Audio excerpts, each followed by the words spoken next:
For this presentation, we will focus on how androgynous learned behaviors can create sexual equality. Before we can begin with our argument, we must first define a few important terms. The first is sex, which is biological characteristics. The next is gender, which is the scale of masculinity and femininity and their traits that may vary. Another important definition is sexual equality. For our purposes, this is where males and females have the freedom to choose family style, work opportunities, and how masculine, feminine, or androgynous they want to be without any repercussions. The traditional family will be a family of a heterosexual male and female married with children. The male's primary responsibility is work, while the female's is home life. For this presentation, we also need to define learned behaviors.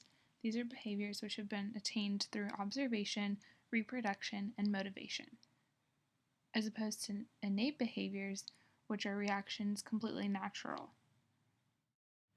As Americans, we've all seen the images and ideals set forth by the traditional family, a family setting in which the father is the sole breadwinner, while his wife takes care of the children, cleans house, and cooks delicious meals. This symbolic idea of how sex and gender correlates to assumed positions can be referred to as gender roles.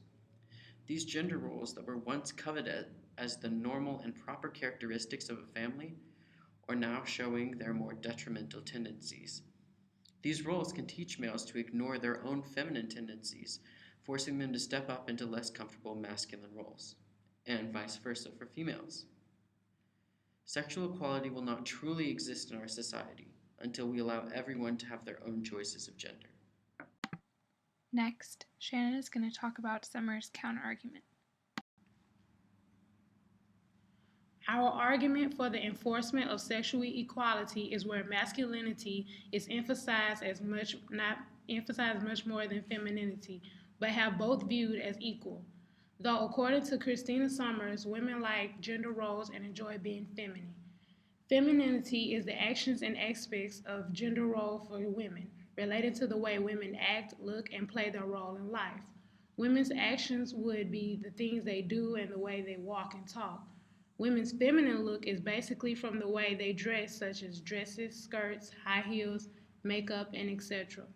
This feminine look is to emphasize or accentuate the feminine bodily parts of a woman and to catch the attention of a male. So in a sense, the way women dress can be a sex symbol. Women's role in life will be to be a wife and or a mother because women want to get married, have children, and become caring and nurturing. Women also enjoy femininity from the opposite gender because women like for men to be masculine. Masculinity is the actions and aspects of the gender role for men. Women look at masculinity as powerful, dominant, decisive, and in control. In a sense, women want men to take control and make the decisions as long as she is heard and can have her input, meaning the man is in charge, but the women's choices and decisions are not ignored. With women wanting all of this, the androgynous idea of sexual equality is almost non existent.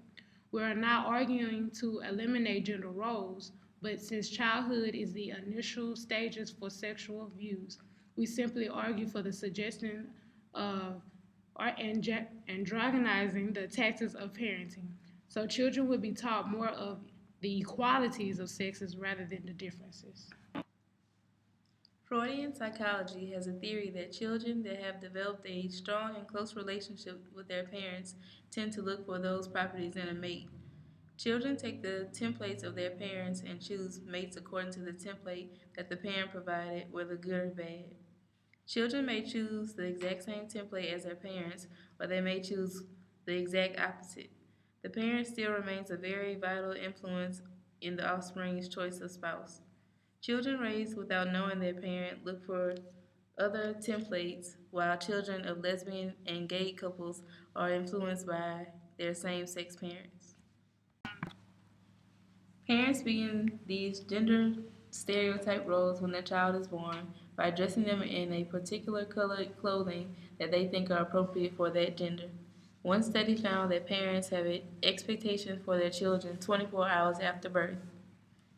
Mothers often preferred sons to please husbands by carrying on his name and becoming a good friend for him, while they only prefer girls to dress them up. Children at 1.5 years of age use their stereotypes to apply to real world situations, activities, and occupations. Male participants associated strong professions such as doctors with only men. Boys are also assigned maintenance chores around the house while girls are assigned domestic chores within the house. This leads to children correlating jobs with certain genders. Parent-children relationships affect development on adulthood, and because of this, the relationship is vital. Parents often give subtle messages regarding gender and what's acceptable for the gender, which the child internalizes. The messages are the messages are so ingrained that when the child encounters different attitudes on gender experiences, they choose the stereotypical choice. Section, Chantel is going to present the information and research we found suggesting that androgynous parenting tactics do, in fact, produce more gender-neutral children. Androgynous individuals have high self esteem, identity achievement, and flexibility in dating and loving relationships. Children raised in egalitarian ideals have more knowledge on non sex type objects and jobs than do children of traditional families. Children with mothers who work outside the home see and experience that everyone in the family can become a member and impact the world. Families with one or more androgynous parents, such as a mom who fixes things around the house and yard, or a dad who cooks, feel more parental support and warmth. The parents also encourage achievement and development of self worth, regardless of stereotypes. If parents want their children to be gender fair, then they should adopt androgynous gender role orientation and therefore influence their children as well. Through our research, we've come to realize how essential a child's learned behaviors from their parents really are. What we've also learned is that sexual equality would be incredibly difficult to attain without the change of family styles from these traditional and modified traditional styles that we see nowadays to much more androgynous styles that we hope for in the future.